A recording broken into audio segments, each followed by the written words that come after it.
Oi, minha amiga. Meu nome é Ivone Almeida Santos e aos 74 anos já vi muita coisa nessa vida.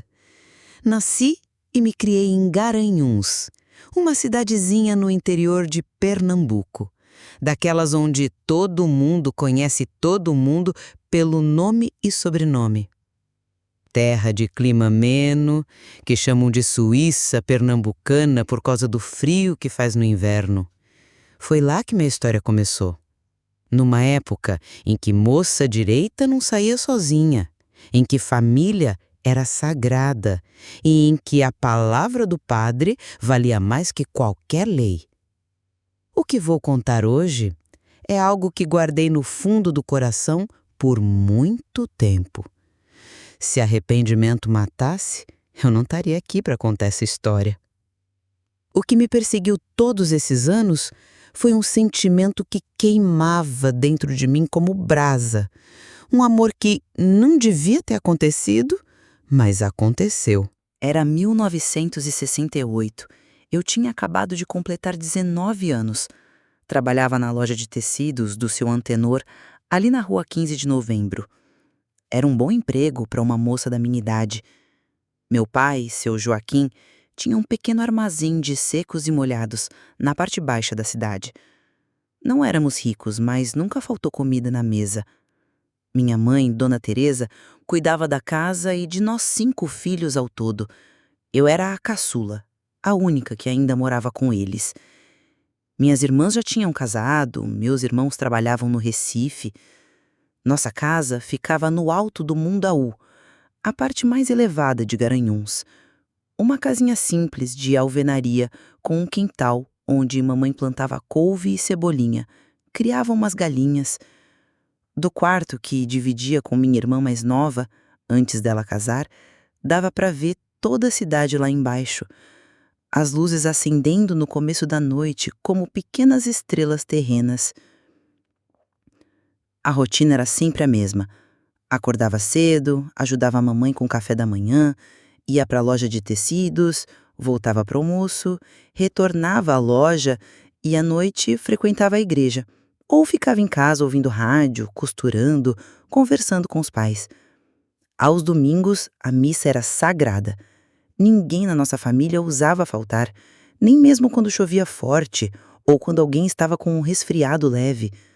Papai dizia que Deus notava as ausências e que era melhor não arriscar. Era no dia de domingo, então, que eu vestia a minha melhor roupa. Não tínhamos muito dinheiro para luxos, mas eu caprichava no que tinha. Lavava e passava com esmero o vestido de algodão florido.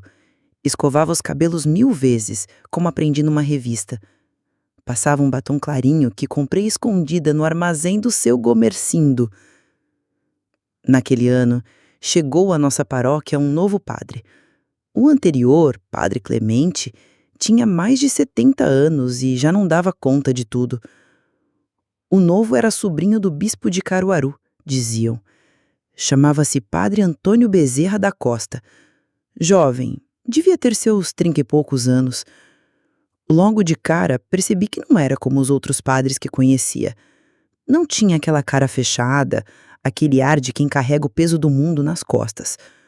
Padre Antônio sorria, falava com todo mundo, das crianças aos idosos. E tinha uma voz. Ai, aquela voz. Quando li o evangelho na missa, fazia até os descrentes prestarem atenção. A chegada dele movimentou a cidade. As beatas comentavam sem parar, algumas aprovando seu jeito moderno de celebrar a missa, outras torcendo o nariz para as mudanças que ele propunha. Os jovens, porém, adoravam. Ele criou um grupo de jovens, organizava retiros, tocava violão nas missas. Era como uma brisa fresca entrando na nossa igreja antiga empoeirada. Lembro como se fosse hoje, a primeira vez que nossos olhares se cruzaram. Era uma manhã de domingo. A igreja de Santo Antônio, na praça central, estava cheia como sempre. O cheiro de vela e incenso tomava conta do lugar. As beatas de sempre ocupavam os primeiros bancos, com seus terços nas mãos enrogadas. Cheguei atrasada e meu pai me olhou com aquela cara, que só os pais sabem fazer. Minha mãe me cutucou de leve, como quem diz para me comportar. Sentei no banco e levantei os olhos para o altar. Bem na hora em que Padre Antônio se virou para a assembleia e proferiu a saudação litúrgica. E naquele momento exato, seus olhos encontraram os meus. Foi como se o tempo parasse por um segundo. Como se de repente só existíssemos nós dois naquela igreja cheia. Senti um calor subindo pelo meu rosto e abaixei a cabeça rápido, fingindo procurar algo na bolsa. Durante toda a missa evitei olhar diretamente para ele, mas sentia seu olhar em mim de vez em quando. Era uma sensação estranha, nova, que eu nunca tinha experimentado antes. Depois, quando fui receber a comunhão, ele colocou a hóstia da minha língua e nossos olhos se encontraram novamente. Vi algo diferente ali. Um brilho, uma hesitação. Não sei explicar direito. Só sei que voltei para o meu lugar com o coração batendo mais forte do que deveria. Minha mãe notou meu rosto vermelho e perguntou se eu estava bem. Menti, dizendo que era o calor, mas não era. Era algo nascendo dentro de mim. Algo que deveria ter abafado ali mesmo, naquele domingo. Algo que mudaria a minha vida para sempre. Comecei a ir mais à igreja. Participava de todos os trabalhos, das festas na Praça Dom Moura, da catequese, de tudo que me desse chance de ficar perto dele. Padre Antônio sempre me tratava bem, com educação, mas mantinha distância. Isso só me deixava com mais vontade de me aproximar. As outras moças também suspiravam por ele. Era inevitável. Um homem jovem, bonito, articulado, que falava sobre amor e compaixão com tanta convicção. Mas eu notava como seu olhar demorava um pouco mais em mim durante as missas, como ele sorria de um jeito especial quando eu chegava para as reuniões do grupo de jovens. Na loja onde eu trabalhava, as freguesas comentavam sobre o novo padre. Diziam que era um desperdício um homem daqueles ter entrado para a igreja, que podia ter casado, ter filhos bonitos. Eu ouvia tudo calada, sentindo um ciúme bobo, como se ele me pertencesse de alguma forma. Nessa época tive alguns pretendentes, rapazes da cidade, que me convidavam para tomar sorvete depois da missa, que apareciam lá em casa para conversar com meu pai. Eu recusava educadamente, inventava desculpas. Não tinha cabeça para namoro. Dizia para minha mãe preocupada, queria me dedicar ao trabalho, ajudar em casa. A verdade é que nenhum deles me interessava. Não depois que conheci Padre Antônio. Um dia estávamos arrumando a festa de São João no salão paroquial, aquele que ficava atrás da igreja. O chão de ladrilho hidráulico estava coberto de palha de milho e bandeirinhas coloridas. Eu me ofereci para ajudar na decoração. Acabei ficando sozinha com ele no salão. Eu esticava o braço para pendurar bandeirinhas em cima de um banquinho de madeira que balançava. Padre Antônio me alertou sobre o banquinho instável, dizendo que eu poderia cair. Provocativa, perguntei se ele me seguraria caso eu caísse. Vi algo diferente em seu olhar por um momento, antes que ele desviasse os olhos e me repreendesse por brincar com assuntos sérios. Mas eu não estava brincando. Naquela época eu tinha 19 anos e achava que conhecia o mundo, que podia fazer o que quisesse. Mas o mundo tem um jeito de ensinar a gente e às vezes a lição vem dura, como o sol do sertão. Logo depois daquele dia da festa junina, comecei a notar mudanças no jeito do Padre Antônio. Ele evitava ficar sozinho comigo. Quando me via chegando, dava um jeito de estar com outras pessoas. Mas eu não era menina de desistir fácil. Tinha algo nos olhos dele, no jeito que ele me olhava quando pensava que eu não estava vendo, que me dizia que aquilo não era só coisa da minha cabeça. As festas juninas passaram. Julho chegou em Garanhuns. Julho é mês de festa. A feira de Garanhuns, como chamavam, trazia gente de todo lugar. O Parque Euclides Dourado ficava cheio de barracas, música e gente de todo canto. Meu pai me deixou ir com minhas amigas Luzia e Conceição. Nós três éramos conhecidas como as moças do Alto do Mundaú, a parte alta da cidade onde morávamos. Foi lá que vi Padre Antônio andando sozinho, olhando as barracas de artesanato. Ele estava sem a batina, vestido como qualquer homem comum, de calça e camisa. Falei para minhas amigas que precisava comprar algo e que nos encontraríamos depois na barraca de tapioca da Dona Josefa. Segui o padre de longe, vendo como ele parecia diferente fora da igreja, mais solto, mais humano. Quando ele entrou numa ruazinha menos movimentada, perto do relógio das flores, tomei coragem e o chamei pelo nome. Ele se virou surpreso, quase assustado ao me ver. Perguntou o que eu fazia ali sozinha, enquanto eu comentava sobre nunca tê-lo visto sem a batina. Sua resposta foi que às vezes precisava se sentir como qualquer pessoa. Retruquei que ele nunca havia sido como qualquer pessoa para mim. Ficamos em silêncio. Naquela ruazinha escura, com o barulho da festa ao longe, senti que algo estava prestes a mudar. Ele sugeriu que eu voltasse para minhas amigas, afirmando não ser bom que me vissem com ele naquelas circunstâncias. Questionei-o sobre seus medos, se temia a mim ou o que sentia. Meu questionamento pegou-o de surpresa, como um tapa. Ele baixou os olhos e disse que eu não entendia o que estava dizendo. Mas eu entendia sim. Entendia que ele também sentia algo, que eu podia ver em seu olhar. Quando ele tentou recuar, eu avancei. Lembrei-o que ele havia feito votos sagrados, mas perguntei se Deus não havia feito nossos corações para sentir e amar. Ele tentou me explicar sobre os diferentes tipos de amor, sobre sua vocação, sobre seus deveres para com Deus e a igreja, mas suas palavras soavam vazias, como se ele estivesse tentando convencer a si mesmo, não a mim. Então, em um ato de coragem que até hoje não sei de onde veio, me aproximei e toquei seu rosto. Sua pele estava quente, com a barba por fazer, áspera sob meus dedos. Ele não se afastou. Seus olhos estavam fixos nos meus, escuros, profundos, cheios de conflito. Chamei-o apenas de Antônio, sem o padre pela primeira vez. Disse que sabia que ele também sentia algo por mim. E naquela noite morna de julho, sobre as luzes coloridas da feira que mal chegavam até nós, fizemos o que não devíamos ter feito. Nos beijamos. Nos abraçamos. Cometemos um pecado que mudaria tudo. Suas mãos seguraram minha cintura, me puxando contra ele. Minhas mãos se enredaram nos seus cabelos. O mundo desapareceu à nossa volta. Quando nos separamos, ambos ofegantes, vi lágrimas nos seus olhos. Ele pediu perdão a Deus, a mim, mas não havia arrependimento real na voz dele. Apenas medo. Medo do que tínhamos começado. Medo do que poderia seguir. Pedi que não se desculpasse por algo tão bonito, afirmando que aquilo não poderia ser pecado. Ele fechou os olhos como se tentasse organizar os pensamentos.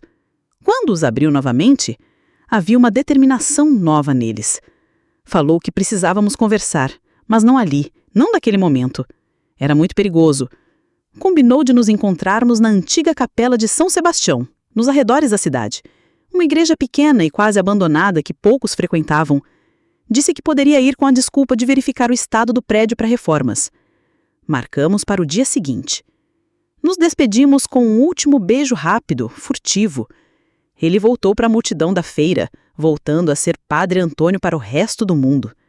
Observei-o se afastar, ainda sentindo o gosto dos seus lábios nos meus. Meu corpo inteiro vibrava como se tivesse despertado de um longo sono. Naquela noite, deitada na minha cama, não conseguia dormir. O beijo se repetia na minha mente como um filme. As mãos de Antônio na minha cintura, o calor do seu corpo, o sabor da sua boca. Eu sabia que tínhamos cruzado uma linha perigosa. Sabia que o caminho à frente seria difícil. Mas naquele momento tudo o que importava era que ele também sentia o mesmo. Que não era apenas minha imaginação, que havia algo real entre nós. Algo forte o suficiente para fazê-lo questionar seus votos. No dia seguinte, inventei uma desculpa em casa. Disse que ia ajudar Luzia a organizar os livros da pequena biblioteca da paróquia. Minha mãe não fez muitas perguntas, mas senti seu olhar desconfiado me seguindo até a porta. Peguei um atalho pelos fundos do Hospital São Vicente e segui pela estrada de terra que levava à capela de São Sebastião. Cheguei antes dele. A capela estava como eu lembrava. Pequena, simples, com sua torre sineira onde os pássaros agora faziam ninhos. A porta de madeira pesada estava trancada, mas as janelas laterais, sem os vitrais que um dia tiveram, permitiam que a luz entrasse, criando padrões no chão de pedra coberto por folhas secas trazidas pelo vento. Sentei num banco de pedra ao lado da entrada, esperando. Meu coração batia tão forte que parecia que ia sair pela boca. Estava nervosa, ansiosa, com medo e, ao mesmo tempo, absolutamente certa do que queria. Então ouvi passos e me levantei. Antônio vinha pela trilha, vestido com sua batina preta, o que me surpreendeu. Achei que viria à paisana como na feira. Quando se aproximou, vi seu rosto sério, preocupado. Não era o rosto de um homem indo encontrar a mulher que havia beijado no dia anterior. Era o rosto de alguém carregando um peso enorme. Antônio comentou que havia passado a noite inteira rezando, pedindo a Deus que lhe mostrasse o caminho certo. Quando perguntei se ele havia mostrado, ele declarou que o que aconteceu entre nós tinha sido um erro, um momento de fraqueza, que não poderia se repetir. Fiquei arrasada com suas palavras. Questionei como ele podia chamar de fraqueza o que tínhamos vivido. Ele não sabia o que outro nome dar. Mencionou seus votos perante Deus, sua promessa de viver em castidade, servindo apenas à igreja. Disse que não podia quebrar esses votos. Lembrei que ele já havia quebrado ao me beijar, ao dizer que precisávamos conversar como se houvesse um nós para discutir. Ele insistiu que fora um erro, que não repetiria. Quando questionei por que então me pedira para vir até ali, ele admitiu que me devia uma explicação, que precisava pedir perdão e deixar claro que não poderia acontecer novamente. Desafiei-o a olhar nos meus olhos e dizer que não sentiu nada, que não pensava em mim, que não sonhava comigo como eu sonhava com ele. Finalmente ele me olhou. Seus olhos estavam úmidos, brilhantes de lágrimas contidas. Disse que o que sentia não importava, apenas o que era certo. Perguntei quem decidia o que era certo. A igreja? Deus? Ou seu coração? Ele começou a dizer que eu era jovem, bonita, que poderia conhecer um rapaz bom, casar, ter uma família. Respondi que não queria outro rapaz, que queria ele. Antônio exclamou que era padre. Rebati que era um homem primeiro, um homem que sentia, que desejava, que amava. Avancei, ficando tão perto que podia sentir o calor do seu corpo, o cheiro da sua pele misturado ao incenso que impregnava suas roupas. Pedi que dissesse, olhando nos meus olhos, que não me amava. Depois de um longo momento nos encarando a poucos centímetros um do outro, algo pareceu quebrar dentro dele. Antônio me puxou para os seus braços e me beijou novamente. Um beijo desesperado, cheio de paixão reprimida e medo. Suas mãos seguravam meu rosto como se eu fosse algo precioso e frágil.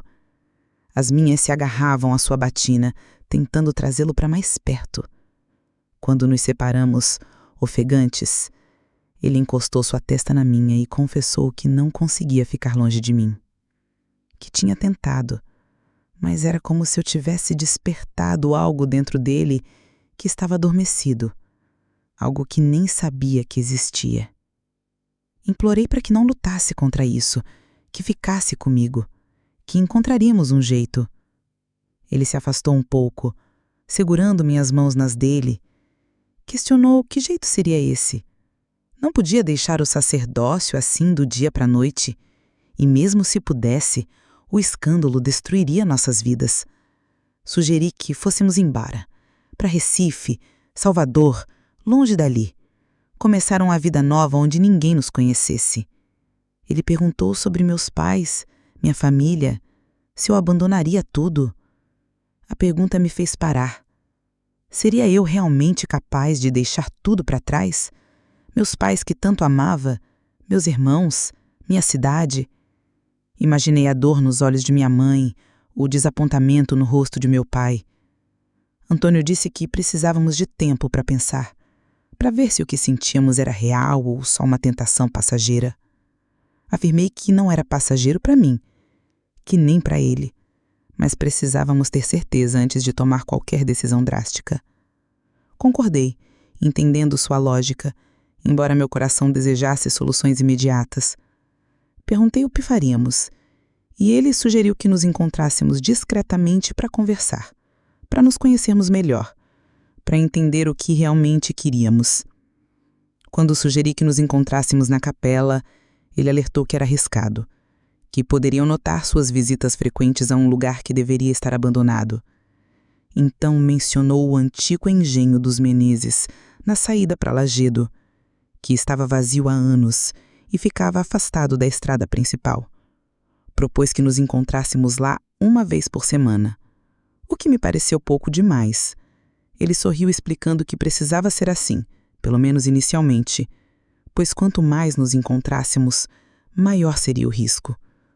Concordamos em nos encontrar às terças-feiras à tarde, quando ele visitava as famílias das fazendas daquela região, e ninguém estranharia vê-lo por ali.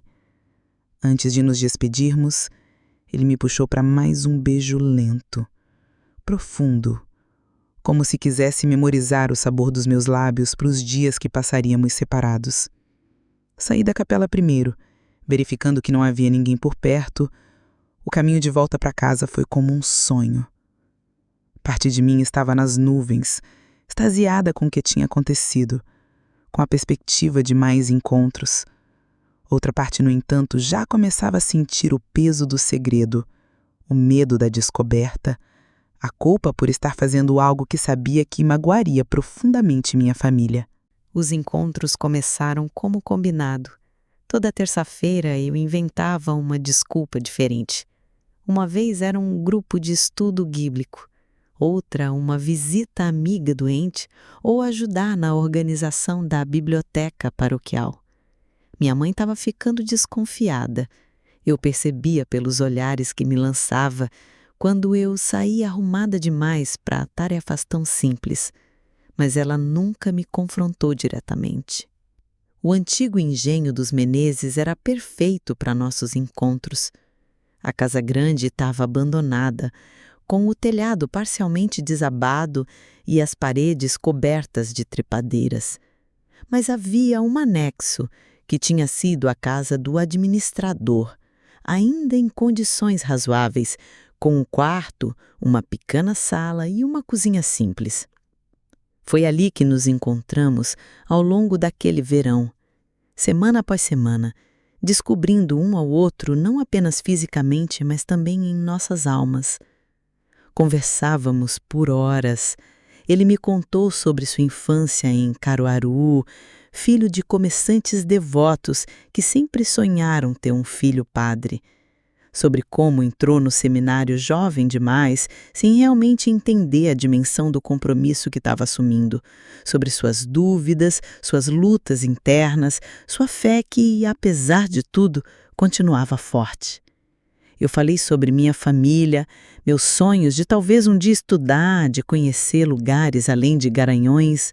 Falei sobre as expectativas que pesavam sobre mim como filha mais nova, de casar e ter filhos como minhas irmãs mais velhas. E claro, nos amamos. No início eram apenas beijos, cada vez mais apaixonados. Depois toques mais ousados, explorações tímidas de corpos que despertavam para sentimentos novos. Antônio sempre hesitava, dividido entre o desejo e a culpa. Sussurrava que aquilo era pecado, enquanto suas mãos deslizavam sob minha blusa. Eu respondia que então Deus nos perdoasse, guiando suas mãos para onde mais queria senti-las. Foi numa tarde quente de agosto que finalmente nos entregamos completamente, um ao outro. A chuva caía forte lá fora, criando uma cortina de privacidade, abafando nossos suspiros e gemidos. Foi doloroso e desajeitado, como costuma ser a primeira vez, mas também lindo e transformador. Depois, deitados no colchão velho que tínhamos conseguido levar até lá, ele chorou. Lágrimas silenciosas que molhavam meu ombro enquanto eu acariciava seus cabelos. Ele murmurou que Deus devia odiá-lo naquele momento.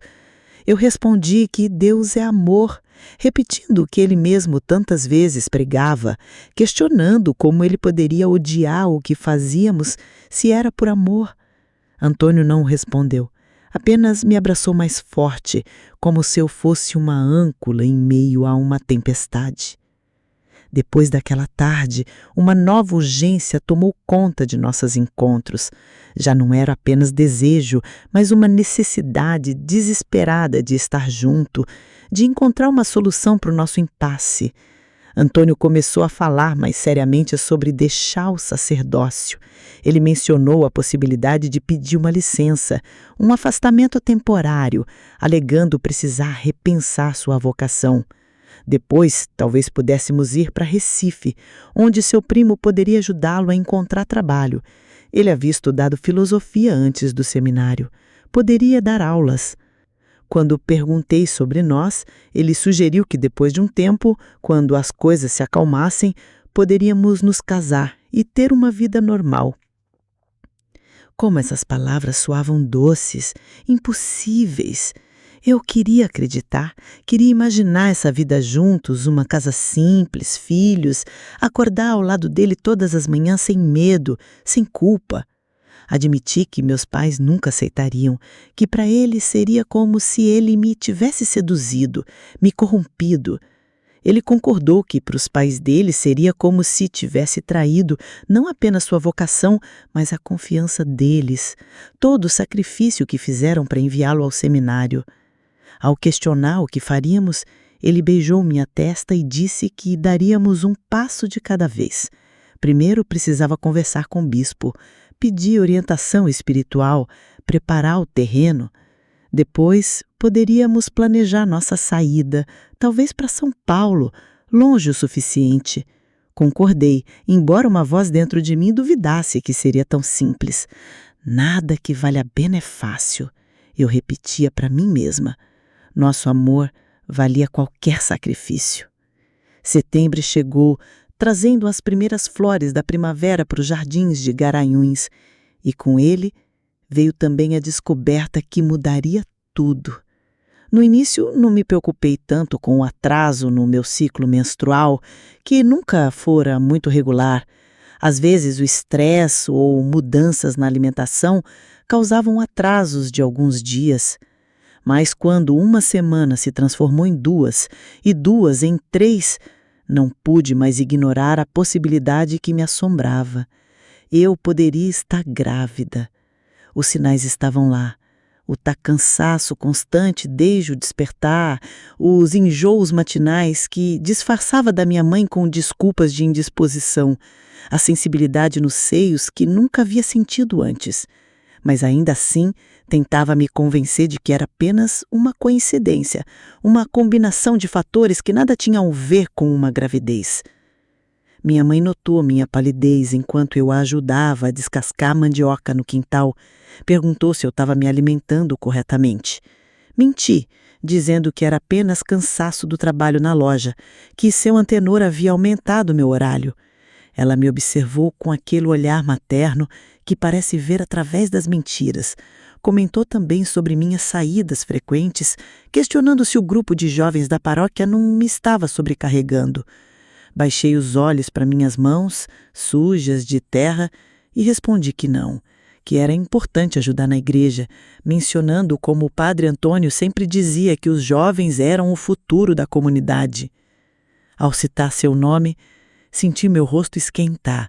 Desde nossa conversa sobre ele possivelmente deixar o sacerdócio, nossos encontros tinham ficado ainda mais intensos, mais desesperados, como se cada momento juntos pudesse ser o último antes de uma grande mudança. Minha mãe murmurou, não parecendo muito convencida.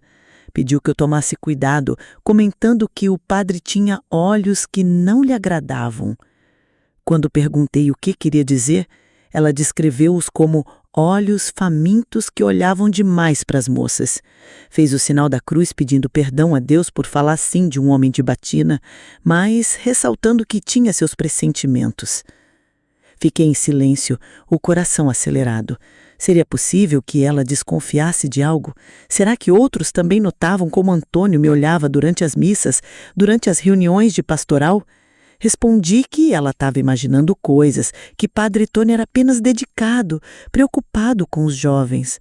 Ela deu de ombros, voltando a se concentrar na mandioca, mas acrescentou que eu era a filha caçula, que já tinha visto muito na vida e só queria me proteger. Naquela noite, deitada em minha cama, as palavras da minha mãe ecoavam na minha cabeça. Se ela soubesse do que precisava me proteger, não seria do Padre Antônio, mas de mim mesma, das minhas próprias decisões imprudentes. E agora, talvez fosse tarde demais. Na manhã seguinte, tomei coragem e fui até a farmácia do seu Genésio, no outro extremo da cidade, onde ninguém me conhecia bem. Comprei um remédio que, segundo as mulheres mais velhas, poderia fazer o sangue descer se estivesse apenas atrasado. Eram ervas amargas que misturei com mel, como indicado, e tomei por 3 dias seguidos. Nada aconteceu, senão uma dor de estômago terrível que me fez perder um dia de trabalho. A realidade foi se tornando inescapável. Eu, Ivone Almeida Santos, filha de Joaquim e Teresa Santos, moça de família de Garanhuns, estava grávida. E o pai era o homem que toda a cidade olhava com reverência, o homem que dirigia as almas para Deus, o homem que tinha feito votos de castidade perante o Altíssimo. Nosso próximo encontro estava marcado para a terça-feira seguinte. Foram os 7 dias mais longos da minha vida. Não conseguia comer direito, não conseguia dormir. Na loja, deixei cair uma peça de tecido caro na lama, o que me rendeu uma bronca de seu antenor. Na missa de domingo, não tive coragem de olhar para Antônio, de receber a comunhão de suas mãos. Ele notou minha ausência na fila. Vi seus olhos me procurando na multidão, a preocupação em seu rosto. Quando finalmente chegou o dia, fui até o velho engenho de Menezes com o coração pesado como chumbo. A tarde era cinzenta, ameaçando chuva como se o próprio céu compartilhasse do meu humor sombrio. Antônio já estava lá quando eu cheguei, sentado nos degraus de pedra da entrada, o rosto iluminando-se ao me ver. Ele começou a dizer que ficara preocupado ao não me ver na missa de domingo, mas as palavras morreram nos seus lábios quando viu minha expressão. Levantou-se, alegria dando lugar à preocupação, perguntou o que havia acontecido. Entrei na casa sem responder, sentindo as pernas fracas. Sentei-me na cadeira velha que tínhamos trazido para a sala improvisada. Ele me seguiu, ajoelhando-se à minha frente, tomando minhas mãos frias entre as suas. Insistiu para que eu falasse, dizendo que estava assustado. Respirei fundo, tentando encontrar as palavras certas, mas não havia palavras certas para o que precisava dizer. Então, simplesmente falei, direta, sem rodeios, que estava esperando um filho. Seu filho. O silêncio que se seguiu foi o mais longo da minha vida. Vi o rosto de Antônio passar por uma série de emoções. Choque, incredulidade, medo e, finalmente, um pânico tão puro que quase senti pena dele. Ele gaguejou, perguntando se eu tinha certeza. Confirmei que já fazia 2 meses que não menstruava, que apresentava todos os sinais. Ele soltou minhas mãos e se levantou, cambaleando para trás como se tivesse levado um golpe. Sua pele, normalmente clara, ficou quase translúcida. Por um instante achei que ele fosse desmaiar. Ele repetia, "Meu Deus", várias vezes, passando as mãos pelo cabelo num gesto desesperado, dizendo que aquilo não podia estar acontecendo. Senti lágrimas quentes descendo pelo meu rosto. Não sei o que esperava. Talvez que ele me abraçasse, me dissesse que ficaríamos bem, que agora tínhamos mais um motivo para ficarmos juntos. Mas sua reação, puro terror, me feriu profundamente. Falei com a voz embargada pelo choro que não tinha sido só minha culpa, que estávamos juntos nisso. Ele parou seu movimento frenético e me olhou. Vi que também tinha lágrimas nos olhos. Sua voz se suavizou quando disse que sabia que não estava me culpando. Ele se aproximou, ajoelhando-se novamente à minha frente e encostando sua cabeça no meu colo. Senti seus ombros sacudindo com soluços contidos. Acariciei seus cabelos, sentindo uma estranha inversão de papéis. Agora era eu quem o consolava, quem precisava ser forte. Perguntei o que faríamos. Ele levantou o rosto, os olhos vermelhos, as lágrimas deixando trilhas nas suas bochechas. Disse não saber, que aquilo mudava tudo, que um filho... Não conseguiu concluir a frase. Lembrei o que havia falado em deixar o sacerdócio, em irmos para São Paulo. Ele começou a dizer que isso era antes, sem conseguir completar. Acrescentou que aquilo era muito mais grave do que apenas deixar a batina. Era um escândalo que destruiria tudo: sua reputação, minha reputação, a vida da criança. Questionei sarcasticamente se ele sugeria que eu simplesmente o desaparecesse ou desse a criança para adoção assim que nascesse. Ele fechou os olhos como se as palavras doessem fisicamente. Disse que não sabia, que precisava pensar, rezar, encontrar um caminho menos doloroso para todos. Retruquei, indignada, que não existia caminho sem dor naquela situação.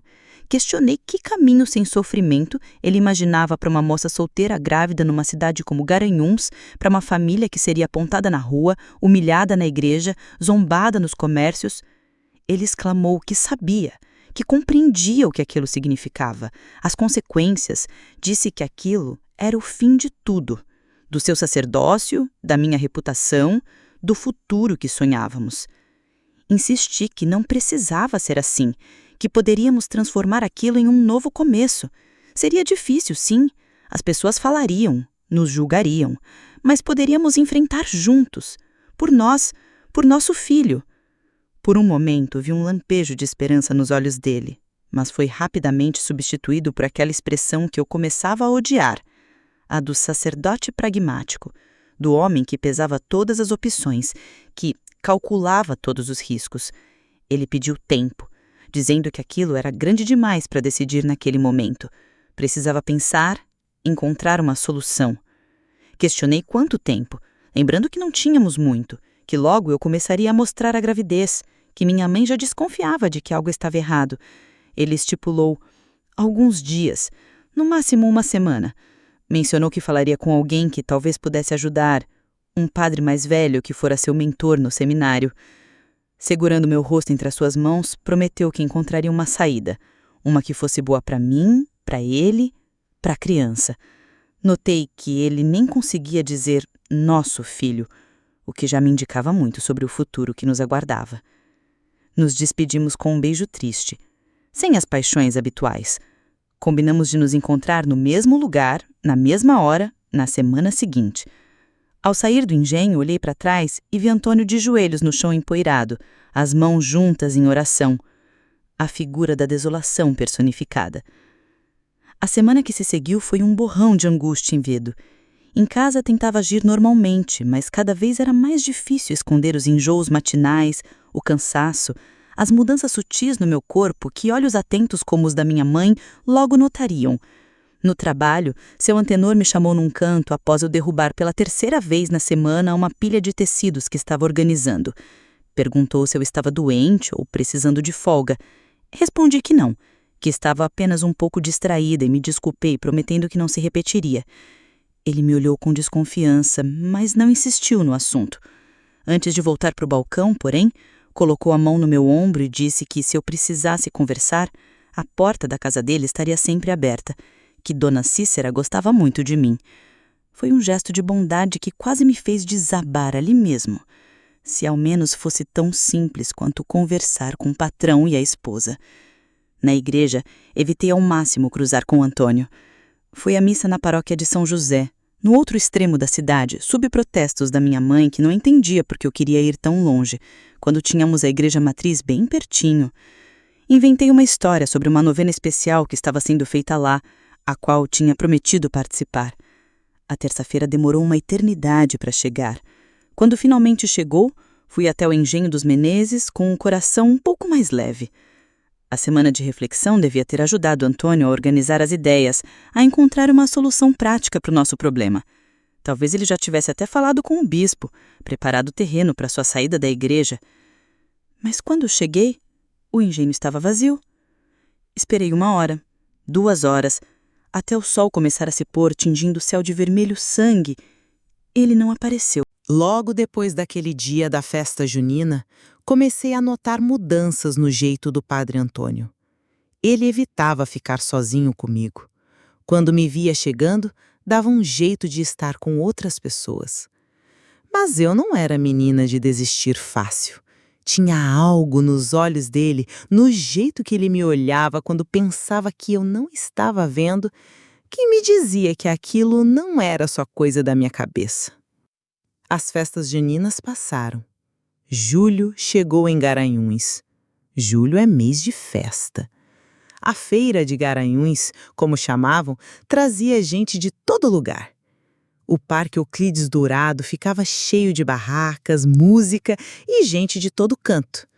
Meu pai me deixou ir com minhas amigas Luzia e Conceição. Nós 3 éramos conhecidas como as moças do Alto do Mandaú, a parte alta da cidade onde morávamos. Foi lá que vi Padre Antônio andando sozinho, olhando as barracas de artesanato. Ele estava sem a batina, vestido como qualquer homem comum de calça e camisa. Falei para minhas amigas que precisava comprar algo e que nos encontraríamos depois na barraca de tapioca da Dona Josefa. Segui o padre de longe, vendo como ele parecia diferente fora da igreja, mais solto, mais humano. Quando ele entrou numa ruazinha menos movimentada perto do relógio das flores, tomei coragem e o chamei pelo nome. Ele se virou surpreso, quase assustado ao me ver. Perguntou o que eu fazia ali sozinha, enquanto eu comentava sobre nunca tê-lo visto sem a batina. Sua resposta foi que às vezes precisava se sentir como qualquer pessoa. Retruquei que ele nunca havia sido como qualquer pessoa para mim. Ficamos em silêncio. Naquela ruazinha escura, com o barulho da festa ao longe, senti que algo estava prestes a mudar. Ele sugeriu que eu voltasse para minhas amigas, afirmando não ser bom que me vissem com ele naquelas circunstâncias. Questionei-o sobre seus medos, se temia a mim ou o que sentia. Meu questionamento o pegou de surpresa, como um tapa. Ele baixou os olhos e disse que eu não entendia o que estava dizendo. Mas eu entendia sim. Entendia que ele também sentia algo, que eu podia ver em seu olhar. Quando ele tentou recuar, eu avancei. Lembrei o que ele havia feito votos sagrados, mas perguntei se Deus não havia feito nossos corações para sentir e amar. Ele tentou me explicar sobre os diferentes tipos de amor, sobre sua vocação, sobre seus deveres para com Deus e a igreja. Mas suas palavras soavam vazias, como se ele estivesse tentando convencer a si mesmo, não a mim. Então, em um ato de coragem que até hoje não sei de onde veio, me aproximei e toquei seu rosto. Sua pele estava quente, com a barba por fazer, áspera sob meus dedos. Ele não se afastou. Seus olhos estavam fixos nos meus, escuros, profundos, cheios de conflito. Chamei-o apenas de Antônio, sem o padre, pela primeira vez. Disse que sabia que ele também sentia algo por mim. E naquela noite morna de julho, sob as luzes coloridas da feira que mal chegavam até nós, fizemos o que não devíamos ter feito. O sol se escondeu e o céu que antes prometia chuva, agora escurecia em tons de roxo e cinza. O engenho continuava vazio, silencioso. O vento frio começou a soprar, fazendo as folhas secas rangerem no chão. Cada minuto que passava era um golpe no meu coração, um peso a mais na minha alma. A esperança que eu carregava de que ele apareceria com uma solução, com um plano, se esfarelava. Antônio não viria. Voltei para casa no escuro, as pernas bambas, a mente em turbilhão. A dor não era apenas pela ausência dele, mas pela crueldade do silêncio, da falta de uma explicação. Ele havia me prometido uma saída, um caminho para nós, para nosso filho. E, de repente, sumiu. Nos dias seguintes, a angústia virou certeza. Ninguém na cidade o via. Na paróquia, a informação era de que Padre Antônio havia sido chamado às pressas pelo bispo para assuntos urgentes da diocese. Ninguém sabia onde ele estava, nem quando voltaria. Era a desculpa perfeita. Ele fugiu. Fugiu de mim, da nossa criança, da responsabilidade. A decepção me corroeu. Aquele amor que eu achava tão forte, tão real, se transformou em amargura. Como pude ser tão cega, tão ingênua? Ele era um homem de Deus, com votos sagrados, E eu, uma moça do interior que se deixou levar por um conto de amor proibido. A culpa me afogou.